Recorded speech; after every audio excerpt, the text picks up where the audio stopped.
Hello guys, कैसे हैं आप सब लोग। उम्मीद करता हूँ आप सब लोग बहुत अच्छे होंगे और बहुत अच्छे से रिवीजन कर रहे होंगे, क्योंकि बोर्ड्स की डेट शीट आ चुकी है और आप सब लोग बहुत ही ज़्यादा परेशान ना हो, बिल्कुल भी परेशान ना हो, क्योंकि हम यहाँ पर प्रॉपर रिवीजन करने वाले हैं मैथ्स का, क्लास 10th के लिए and also for class 12th also. तो आप इस वीडियो को ज़्यादा से ज़्यादा शेयर करें ताकि जो भी आपके फ्रेंड्स परेशान हैं रिवीजन को लेकर, वो रिवीजन बहुत अच्छे से कर पाएँ, क्योंकि हम हर एक वीडियो में पूरा चैप्टर का रिवीजन करेंगे। आज हम बात करने वाले हैं क्लास 10 के चैप्टर नंबर 3 की, जिसका नाम है linear equation in two variable. और हम देखेंगे कि linear equation in two variable होती क्या है, किस तरीके की उसकी ग्राफिकल रिप्रेजेंटेशन होती है एंड ऑल अदर थिंग्स। जो भी मेन टॉपिक है इस चैप्टर के अंदर प्रॉपर रिवीजन करके हम इसका चलेंगे। और अगर कोई डाउट्स आपको हो तो आप पूछ सकते हैं कमेंट्स में, और मैं कोशिश करूंगा सभी डाउट्स को क्लियर करने की। तो चलिए समझते हैं linear equation in two variable को। देखो, linear equation in two variable का क्या मतलब है। लीनियर का सिंपल मतलब है degree one. Degree one, equation की जो डिग्री है वो वन होगी, डिग्री वन है इक्वेशन की। एंड डिग्री वन से क्या मतलब है कि जो वेरिएबल्स हैं उनकी जो हाईएस्ट पावर है वो वन होगी, वन से ज़्यादा नहीं होगी। ओके, एंड ऑब्वियसली इक्वेशन है बीच में इक्वल टू लगेगा। And in two variables variables x comma y हो सकते हैं, पी कॉमा क्यू हो सकते हैं, ए कॉमा बी भी हो सकते हैं। तो जो linear equation in two variable लिखी जाती है उसका जो रिप्रेजेंटेशन है वो जनरली कुछ इस तरीके का है, A X plus B Y plus C equal to zero. It is a general representation, general equation है, इस तरीके से ही इक्वेशन लिखी जाएगी। फॉर एग्जाम्पल अगर हम लें, इसका एक एग्जाम्पल अगर मैं आपको बताऊं तो something like 2x plus 3y minus का 4 इक्वल टू जीरो। अगर मैं इसको इस इक्वेशन से कंपेयर करूं, इस इक्वेशन को अगर मैं इस इक्वेशन से कंपेयर करूं तो आप देख सकते हैं x का जो कोफिशिएंट है वो a है और यहाँ पे x का कोफिशिएंट क्या है 2, तो a इज इक्वल टू 2 हो जाएगा। b का y का जो कोफिशिएंट है वो b है और यहाँ पे y का कोफिशिएंट 3 है, तो b इज इक्वल टू 3 हो जाएगा। एंड यहाँ पे जो प्लस c लिखा है that is a constant term, यहाँ पे -4 है, दैट मीन्स कि जो c है वो इक्वल टू -4 है। ओके, तो c यहां पर क्या है -4, a 2 b is equal to 3, c is equal to -4। I hope you are getting it. अब इक्वेशंस जो होती है वो डिग्री के हिसाब से अगर मैं बात करूं तो तीन तरह की हो सकती हैं, पावर उससे ज्यादा भी हो सकती है खैर, पर यहां पर जनरली आपको तीन तरह की इक्वेशंस देखने को मिलती हैं। Linear equation means degree one, जो हाईएस्ट डिग्री होगी वेरिएबल की वो वन होगी। जैसे कि एग्जाम्पल के तौर पर मैंने यहाँ पे लिखा हुआ है 2x plus 3y plus 4 is equal to zero. यहाँ पे x की जो हाईएस्ट पावर है वो वन है, किसी की अगर पावर कुछ नहीं लिखी हुई है दैट मीन्स कि वहाँ पे पावर क्या है, वन है। तो 2x की पावर, x की पावर वन, यहाँ पे भी y की भी पावर क्या है, वन। तो यानी कि ये होल इक्वेशन, इसके अंदर जो डिग्री है वो वन है। Okay, now if I talk about the quadratic equation, quadratic equation का मतलब होता है डिग्री उसकी टू होनी चाहिए, मतलब वेरिएबल की हाईएस्ट पावर टू होगी, टू से ज्यादा नहीं हो सकती है। तो अगर इसको मैं देखूं तो यहाँ पे देखें आप एक एग्जांपल के तौर पे 2x square plus 3x minus का 4 इज इक्वल टू जीरो एक क्वाड्रेटिक इक्वेशन कही जा सकती है। इसी तरीके से क्यूबिक जो इक्वेशन होगी उसकी डिग्री 3 होगी हाईएस्ट, यानी कि जो वेरिएबल की हाईएस्ट पावर है वो 3 होगी। You can denote, you can see that कि x का क्यूब है 2x का क्यूब है, प्लस में 3x स्क्वायर है, -2x है, -4 है। दिस इज डिक्रीजिंग ऑर्डर, हमेशा इक्वेशन डिक्रीजिंग ऑर्डर में लिखी जाती है या अरेंज की जाती है। अगर इसका अरेंजमेंट थोड़ा डिफरेंट है तो आप इसको रीअरेंज करके इसी ऑर्डर में लिखेंगे, किसी भी इक्वेशन को इसी ऑर्डर में लिखा जाएगा। Now this is a general form of linear equation in two variable. देखो आप 2x प्लस 3y माइनस का 4 इक्वल टू जीरो, यहाँ पे a आपका 2 है, b आपका 3 है और c आपका माइनस का 4 है। अगर मैं यहाँ पे आप कंपेयर करूँ, अगर हम यहाँ से इसको कंपेयर करें तो यू कैन इजीली सी कि a इज इक्वल्स टू 2 है, b इज इक्वल्स टू 3 है and c is equals to -4 है। If I do a graphical representation of a linear equation in two variable, graphical representation,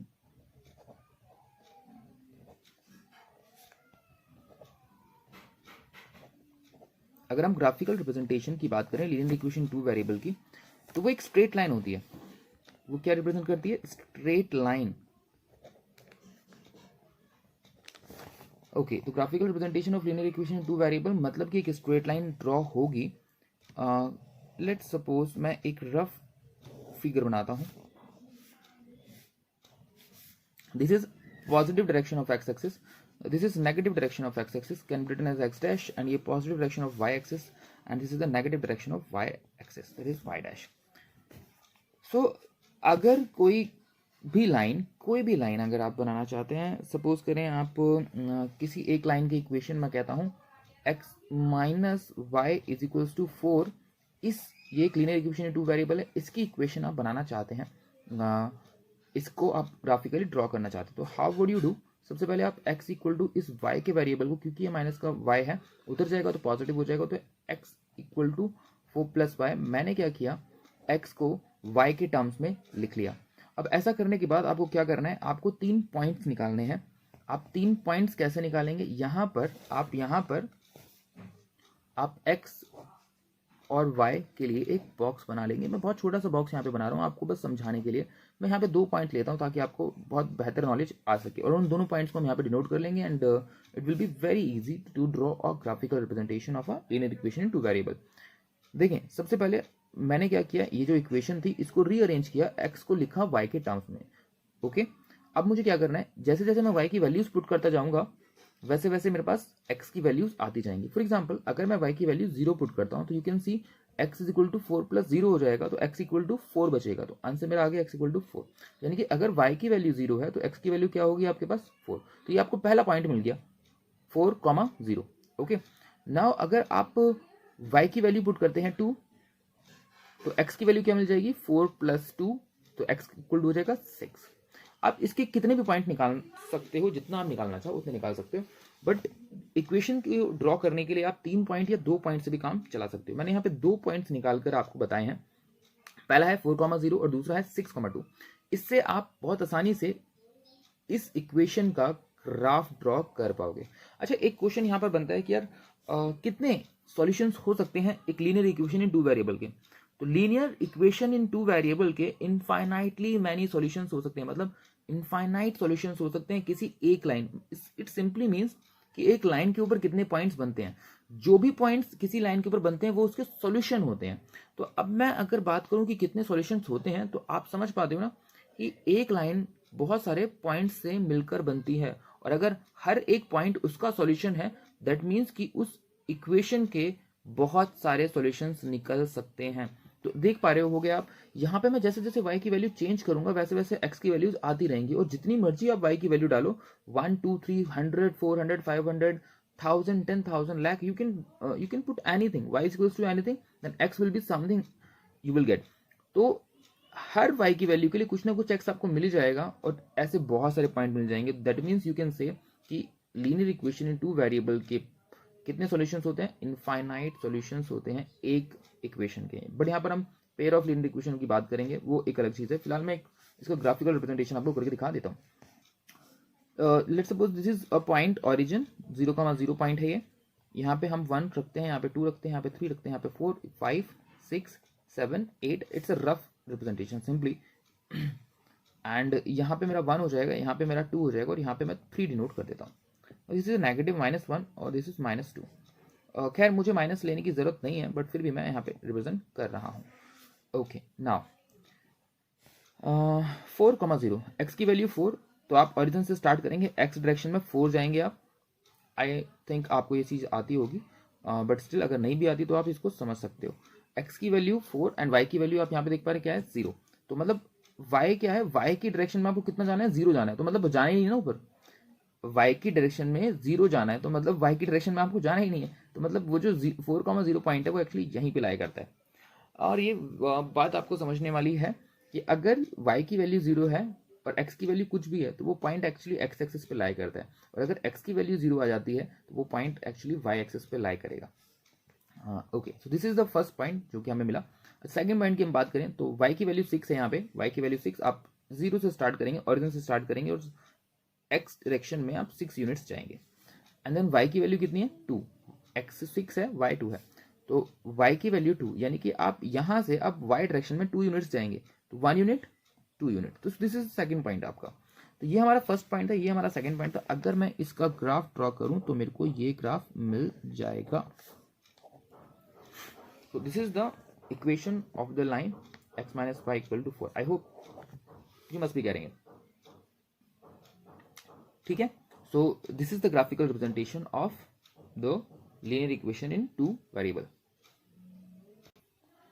And now we'll talk about the pair of linear equation in two variable. तो pair of linear equation in two variable, अगर हम इसको decode करें, इस पूरी line को, ये जो पूरा सेंटेंस हमने लिखा हुआ है, इसको अगर हम डिकोड करें तो यानी कि ये पेयर है, मतलब दो होंगी, पेयर का मतलब टू होता है, दो हुई होंगी पेयर ऑफ लीनियर इक्वेशंस, मतलब लीनियर इक्वेशन कितनी है, दो लीनियर इक्वेशंस की हम बात करेंगे।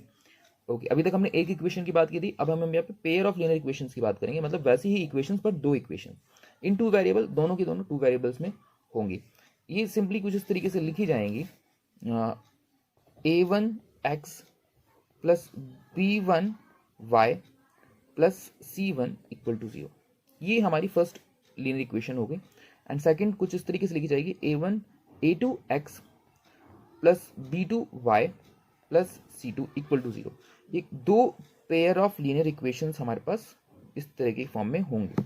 अब जब दो लीनियर इक्वेशंस होंगी, उनकी ग्राफिकल रिप्रेजेंटेशन ऑब्वियसली एक ही ग्राफ के ऊपर जब आप इन दोनों इक्वेशंस को ड्रॉ करोगे तो उनकी जो रिप्रेजेंटेशन होगी वो क्या क्या हो सकता है उनके साथ, तो वो हम देखेंगे। सबसे पहले मैं कुछ एग्जांपल ले लेता हूँ, दो एग्जांपल मैं ले लेता हूँ, like x plus y minus का 4 equal to 0 and x minus y plus का 2 equal to 0। These are the two equations जो मैंने यहाँ पे ली हुई हैं। ओके, एंड दिस मैं यहाँ से कट करके यहाँ लिख देता हूँ इसको। सो this is my first equation, equation 1, and this is my second equation, equation 2। यहाँ पे आप कंपेयर कर सकते हो कि a1 क्या है, x का कोफिशिएंट है, तो यहाँ पे x का कोफिशिएंट कुछ नहीं है, तो ऑब्वियसली क्या होगा, ये 1 होगा, तो a1 इज 1।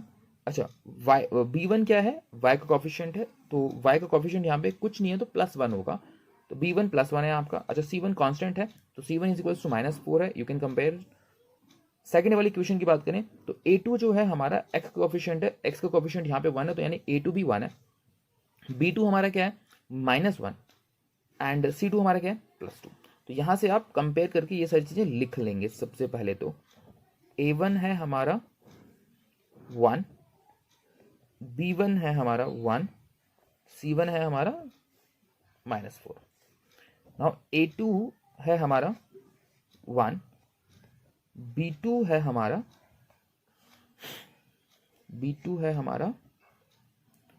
-1 एंड c2 है हमारा +2। आई होप यू गेटिंग इट। तो नाउ अगर हम इन दोनों इक्वेशंस का ग्राफ ड्रॉ करें तो क्या होगा, इन दोनों इक्वेशंस, कोई भी दो इक्वेशंस, अब ये तो मैंने एक एग्जांपल ले लिया, कोई भी दो इक्वेशंस का जब आप ग्राफ ड्रॉ करेंगे तो ऑब्वियसली एक ग्राफ के ऊपर वो तीन कंडीशंस बना सकती हैं। तो कौन कौन सी कंडीशंस होंगी वो जो ग्राफ पे रिप्रेजेंट हो सकते हैं, वो हम बात करते हैं उनकी वन बाय वन। तो यहाँ पे 3 कंडीशंस है हमारे पास, 3 कंडीशंस हैं of pair of linear equations. पहला ऐसा हो सकता है, first can be intersecting lines, intersecting lines. Intersecting lines का क्या मतलब है यहाँ पे, इंटरसेक्टिंग मतलब दो लाइंस आपस में जो क्रॉस करके जाती हैं। ऐसा हो सकता है कि जो पहली लाइन है वो कुछ इस तरीके से जा रही है, ग्राफिकली आप इसको ड्रॉ कर सकते हो, मैं एक रफ एग्जांपल आपको बता रहा हूँ, दूसरी लाइन क्रॉस करके उसको ऐसे जा रही है, तो ऑब्वियसली ये क्या हुआ, इंटरसेक्टिंग लाइंस हुई। ये पहली लाइन है, ये दूसरी लाइन है, ये दोनों एक दूसरे को कहीं बीच में का मतलब है कहीं भी मीट कर सकते हैं, ऐसा कुछ नहीं, मिड पॉइंट जैसा कुछ होता है नहीं लाइन के लिए, तो कहीं एक पॉइंट पर मीट करती हैं। और ये जो पॉइंट होगा ये ऑब्वियसली कोई कॉमन पॉइंट होगा x, y, जहां पर ये दोनों लाइंस एक दूसरे को मीट कर रही हैं, और यही जो पॉइंट होगा, ये वाला जो पॉइंट है, यही इन दोनों लाइंस का क्या होगा, सॉल्यूशन। तो अगर दो लाइंस इंटरसेक्टिंग लाइंस हैं, दैट मीन्स कि उनका यूनिक सॉल्यूशन होगा। तो वो कैसी लाइंस होंगी, इंटरसेक्टिंग होंगी, और सॉल्यूशन कैसा होगा, उनका यूनिक सॉल्यूशन। और सॉल्यूशन क्या होगा, x, y, जहां पे वो इंटरसेक्ट करती हैं, वो हम निकाल सकते हैं। उनके हमारे पास मेथड्स हैं निकालने के, एलिमिनेशन मेथड है, क्रॉस मल्टीप्लिकेशन मेथड है, we have different method, substitution method है, तो हम उन डिफरेंट मेथड से निकाल सकते हैं। अच्छा, पता कैसे चलेगा, हम शुरुआत में पता कर सकते हैं कि लाइंस इंटरसेक्टिंग है या नहीं। तो इंटरसेक्टिंग लाइंस होने का सिंपल सा लॉजिक है, मान लीजिए a1x plus b1y plus c1 equal to 0, ये हमारी पहली इक्वेशन है। a2 x plus b2y plus c2 equal to 0, ये मेरी दूसरी इक्वेशन है। तो अगर ये दो इक्वेशंस इंटरसेक्टिंग लाइंस की हैं तो इनकी कंडीशन ये होगी कि a1 upon a2 is not equal to b1 upon b2। आप यहीं पे चेक कर सकते हो a1 अपॉन a2 अगर b1 अपॉन b2 के बराबर नहीं आता है तो ये दोनों लाइंस कैसी होंगी, इंटरसेक्टिंग लाइंस होंगी, और ये कंफर्म है, ठीक है। C1 और C2 से हमें कोई मतलब नहीं है। शुरुआत में अगर अनइक्वल आता है यानी कि इक्वल नहीं आता है तो फिर हम कह सकते हैं कि दोनों जो लाइंस हैं वो इंटरसेक्ट करेंगी किसी कॉमन पॉइंट पे, और वो पॉइंट फिर हम फर्दर निकाल सकते हैं, आसानी से निकाल सकते हैं, ठीक है। अच्छा, सेकंड जो कंडीशन है, सेकंड टाइप जो सॉल्यूशन बनेगा that will be coincident lines, coincident.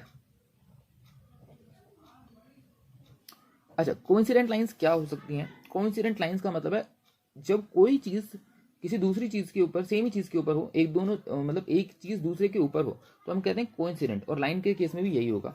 अगर दो लाइंस एक दूसरे के ऊपर हो, let's suppose this is the first line और इसी के ऊपर मैंने कोई दूसरी लाइन बना दी है, ये तो ये दोनों लाइंस आप देख पा रहे हो ये एक दूसरे के ऊपर है, एक दूसरे के ऊपर लाई कर रही है, इनको कहते हैं कोइंसिडेंट लाइन, ठीक है। तो ये जो कोइंसिडेंट लाइंस होंगी, अब मैं इसमें बात पूछूं आपसे कि इसके कितने सॉल्यूशन है, तो भाई सॉल्यूशंस होते क्या हैं, जो कॉमन पॉइंट्स हो। तो मुझे बताओ इन दोनों के कितने कॉमन पॉइंट है, ये भी एक कॉमन पॉइंट है, ये भी एक कॉमन पॉइंट है, ये भी कॉमन पॉइंट है, ये भी कॉमन पॉइंट है, ये भी कॉमन पॉइंट है, ऐसे बहुत सारे पॉइंट है जो इनके ऊपर कॉमन है, right wrong, isn't it so? इन दोनों लाइंस के बहुत सारे कॉमन पॉइंट्स हैं, बहुत सारे। तो ये सारे के सारे जो कॉमन पॉइंट्स हैं वो सॉल्यूशंस हैं। जैसे हमने इंटरसेक्टिंग लाइंस में देखा था, जो भी कॉमन पॉइंट था वही सॉल्यूशन था, एक ही कॉमन पॉइंट था इसमें, क्योंकि एक ही कॉमन पॉइंट था दो लाइंस के बीच में, तो एक सॉल्यूशन आता, यूनिक सॉल्यूशन हो गया, ठीक है। बट इन दोनों लाइंस के बीच में बहुत सारे कॉमन पॉइंट्स हैं, यू कैन सी। तो ये बहुत सारे कॉमन पॉइंट्स, एक्चुअली हर एक पॉइंट जो है सॉल्यूशन है, तो इतने सारे सॉल्यूशंस इसके होंगे। तो कोइंसिडेंट लाइंस के कितने सॉल्यूशन होते हैं, तो हम कहेंगे infinitely many solutions, infinitely many solutions निकलेंगे, ठीक है। अच्छा, क्या कंडीशन है इसकी, क्या कंडीशन है, कैसे पता चलेगा कि दो लाइंस इनफाइनाइटली मैनी सॉल्यूशंस की हैं या फिर कोइंसिडेंट लाइंस हैं? तो सिंपली वही, अगर a1x अपॉन b1y, अगर मेरी दो लाइंस की इक्वेशन यही है a1x plus b1y plus c1 equal to 0, a2x plus b2y plus c2 equal to 0, तो हम कंडीशन सिंपली, अगर मेरा a1 upon a2 is equal to b1 upon b2 and is equal to c1 upon c2 आ जाए, मतलब सबका ratio बराबर ही आ जाए, तो हम सिंपली कह सकते हैं वो लाइंस कैसी हैं, कोइंसिडेंट लाइंस हैं। और उसके कितने सॉल्यूशन हैं, इनफाइनाइटली मैनी सॉल्यूशंस हैं, okay, you must be getting it. Now the third condition, we'll discuss third condition. Third condition is parallel lines. दो लाइंस पैरेलल कब कही जाएंगी, जब वो ऑब्वियसली एक दूसरे को कहीं पे भी मीट ना करती हो। फॉर एग्जांपल ये एक लाइन है, ये दूसरी लाइन है, एंड यू कैन सी इन दोनों के बीच का डिस्टेंस हमेशा हर जगह बराबर ही है, ये कहीं भी आगे जाके मीट नहीं करेंगी, ठीक है। तो ये दो लाइंस अगर कहीं भी आगे जाके मीट नहीं कर रही हैं तो हम कहेंगे ये दोनों लाइंस कैसी हैं, पैरेलल लाइंस है। और देखो हमें एक बात पता है कि सॉल्यूशन कब होता है, जब दो लाइंस एक दूसरे को कहीं इंटरसेक्ट करती हैं, वही सॉल्यूशन का पॉइंट होता है। तो क्या ये दोनों लाइंस कहीं पे एक दूसरे को इंटरसेक्ट कर रही हैं, तो आंसर है नो, ये कहीं भी इंटरसेक्ट नहीं कर रही हैं। और क्या ये आगे जाकर इंटरसेक्ट करेंगी, नहीं, ये कहीं भी जाकर एक दूसरे को इंटरसेक्ट नहीं करेंगे। दैट मीन्स कि इनका कोई भी सॉल्यूशन नहीं है। तो इसका मतलब है कि इन दोनों लाइंस का क्या है, नो सॉल्यूशन, मतलब इसका आप सॉल्यूशन निकाल ही नहीं सकते हो, ओके। तो अगर आप इसको किसी भी मेथड से सॉल्व करोगे इसका सॉल्यूशन आएगा ही नहीं आ सकता है इन दोनों लाइंस का सॉल्यूशन। तो कैसे पता चलेगा कि ये दोनों लाइंस पैरेलल्स हैं या नहीं, क्योंकि सॉल्व करने से पहले आप पता करेंगे कि भाई इसका सॉल्यूशन निकाल भी सकते हैं या नहीं। ऐसा ना हो कि आप सॉल्यूशन निकालने बैठे हैं और 15 मिनट आपने उसमें खर्च कर दिए और उसके बाद आपको पता चला यार ये तो नो सॉल्यूशन था। सो पहले ही हम पता कर सकते हैं, कैसे पता कर सकते हैं, व्हाट इज द कंडीशन, अगर a1 upon a2 b1 upon b2 के बराबर है बट c1 अपॉन c2 के बराबर नहीं है, a1 upon a2 is equal to b1 upon b2 but not equal to c1 upon c2, तो दिस इज द कंडीशन कि दो लाइंस क्या होंगी, पैरेलल होंगी और उनका सॉल्यूशन नहीं होगा, they will have no solution. I hope you are getting it, you must be getting it. बहुत ही ईजी है, बहुत ही ईजी है। किसी भी इक्वेशंस को सॉल्व करने से पहले आप ये चीज जरूर करेंगे, ओके। चलिए एक एग्जांपल से इसको बेहतर समझते हैं कि दो लाइंस की इक्वेशन मैं आपको देता हूं और उसको हम बारी बारी से सॉल्व करके पता करते हैं कि वो लाइंस जो है इंटरसेक्टिंग है, पैरेलल है या कोइंसिडेंट है, तो उससे हम समझ पाएंगे कि उसका यूनिक सॉल्यूशन होगा, नो सॉल्यूशन होगा, या फिर मैनी सॉल्यूशंस होंगे। मैं एक एग्जांपल लेता हूँ। एग्जांपल के तौर पे हमने एक एग्जांपल लिया, let's suppose 9x plus 3y plus 12 equal to 0 and 18x plus 6y plus 24 is equal to 0। Okay ना, गेटिंग इट? नाउ यहां से आप a1 का पता करें। क्लियरली x का कोफिशिएंट 9 है तो a1 हुआ 9। b1 का पता करें, y का कोफिशिएंट 3 है तो b1 हुआ अपना 3। c1 यानी कि कांस्टेंट टर्म c1 अपना 12 है। ओके, अगर हम यहां से पता करें a2 तो x का कोफिशिएंट 18 है, b2 y का कोफिशिएंट 6 है, c2 कांस्टेंट टर्म 24 है। सो यहां पर हमें a1 b1 c1 a2 b2 c2 पता चल चुके हैं। Now will find the ratios of it. a1 upon a2 क्या आएगा? आप देखिए 9 अपॉन 18, 9 1 जा 9, 9 2 जा 18, दिस इज 1/2। अगर मैं बात करूं b1 अपॉन b2 की, 3 अपॉन 6, 3 1 जा 3, 3 2 जा 6, that is 1 upon 2 only. If I talk about c1 upon c2, that is 12 upon 24, 12 1 जा 12, 12 2 जा 24, that is 1/2 also। मतलब सभी के सभी, so we can clearly say a1 upon a2 is equal to b1 upon b2 is equal to c1 upon c2। so what is this condition? ये किस case में होता है? तो आप क्लियरली देख सकते हो, ये हमारे पास था a1 upon a2, b1 upon b2, c1 upon c2। कैसी लाइंस होंगी? कोइंसिडेंट लाइंस होंगी, कुछ इस तरीके की उनकी रिप्रेजेंटेशन होगी, एक लाइन दूसरे के ऊपर ही बनाई जा सकेगी। तो यानी कि ये कैसी लाइंस हैं? कोइंसिडेंट लाइंस हैं, कोइंसिडेंट लाइंस हैं। अच्छा, सॉल्यूशंस कितने होंगे? तो हमें पता है मैनी सॉल्यूशंस। बहुत ईजी है, बहुत सारे सॉल्यूशंस इनके हम फाइंड आउट कर सकते हैं। तो इसी तरीके से आप पता कर सकते हैं किसी भी इक्वेशन के लिए कि उसके कितने सॉल्यूशंस हैं एंड कितने किस तरह का उसका रिप्रेजेंटेशन है। बच्चों आई होप ये चीज़ आपको क्लियर हो चुकी होगी कि linear equation in two variables के जो पेयर हैं उसमें किस तरह का ग्राफिकल रिप्रेजेंटेशन है, किस तरह से उनके सॉल्यूशंस हम देख सकते हैं और किस पेयर के कितने सॉल्यूशंस हम फाइंड आउट कर सकते हैं, कैसे कर सकते हैं।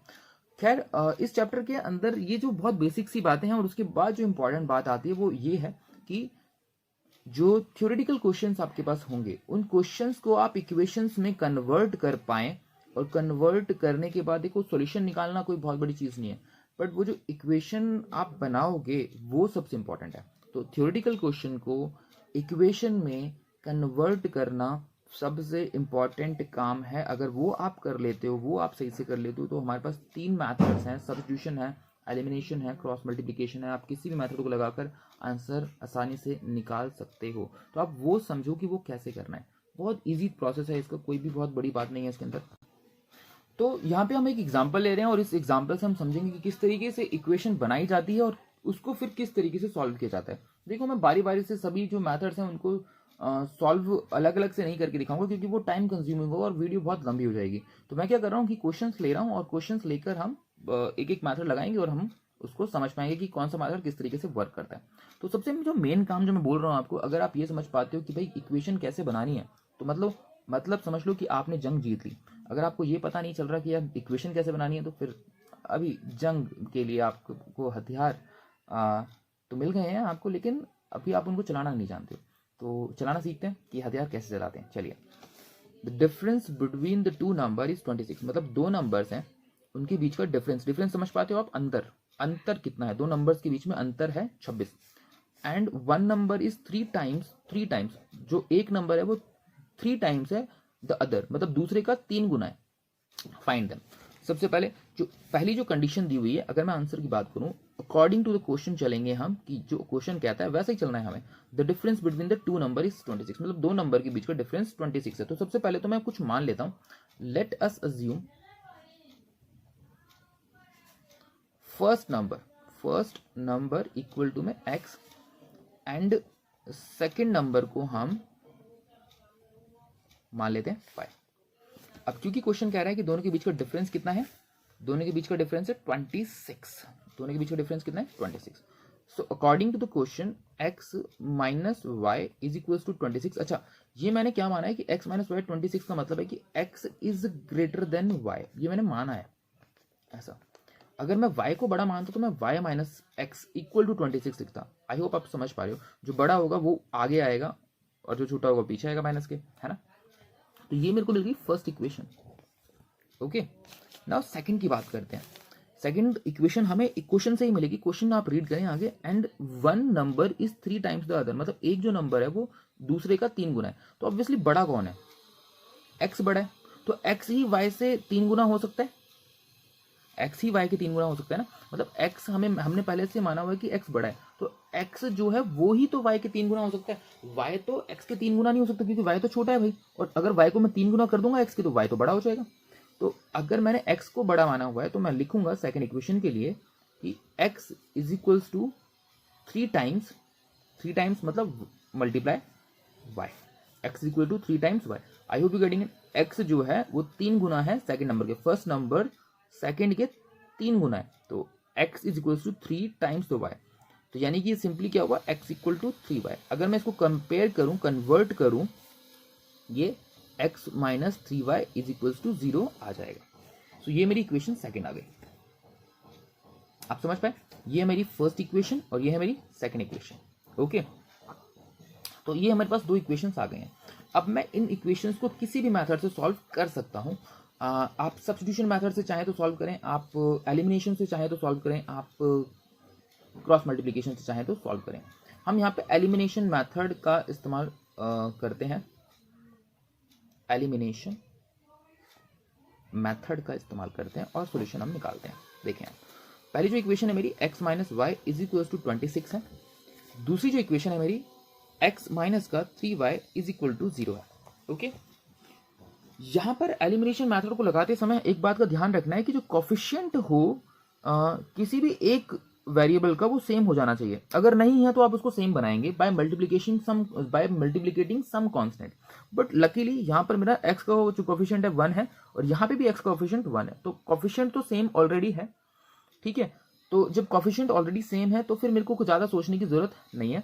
मैं यहाँ पे क्या कर देता हूँ, सब्ट्रैक्शन कर देता हूँ। अच्छा, एलिमिनेशन मेथड का ध्यान करते समय एक बात ध्यान रखनी है कि आप एडिशन भी कर सकते हो 2 इक्वेशन के साथ और सब्ट्रैक्शन भी कर सकते हो। ये डिपेंड करेगा आपके ऊपर कि आप क्या करना चाहते हो और क्वेश्चन क्या डिमांड कर रहा है। फॉर एग्जांपल दोनों के साइन सेम ही है, यहाँ पर ये भी नेगेटिव है, सॉरी ये भी पॉजिटिव है, ये भी पॉजिटिव है। तो अगर दोनों पॉजिटिव ही हैं और मुझे इसमें से इसको घटाना है तो मतलब इसमें से इसको काटना है तो मेरे को क्या करना पड़ेगा, माइनस करना पड़ेगा। तो मैं इन दोनों को सब्ट्रैक्ट करूंगा। और जब भी सब्ट्रैक्शन करते हैं एक चीज का ध्यान रखना है, जो सब्ट्रैक्शन जब भी होती है वो जो नीचे वाली इक्वेशन होती है उसके सारे के सारे जो टर्म्स हैं वो नेगेटिव हो जाएंगे, सॉरी साइन चेंज हो जाएगा, उनका सबका साइन चेंज हो जाएगा। मतलब x अगर पॉजिटिव है तो नेगेटिव हो जाएगा, ये -3y पॉजिटिव नेगेटिव है तो पॉजिटिव हो जाएगा। और 0 का देखो कोई साइन होता नहीं है, तो 0 को हम पॉजिटिव और नेगेटिव लेकर कुछ करने का कोई फायदा नहीं। तो हम इसको फर्दर सॉल्व करते हैं।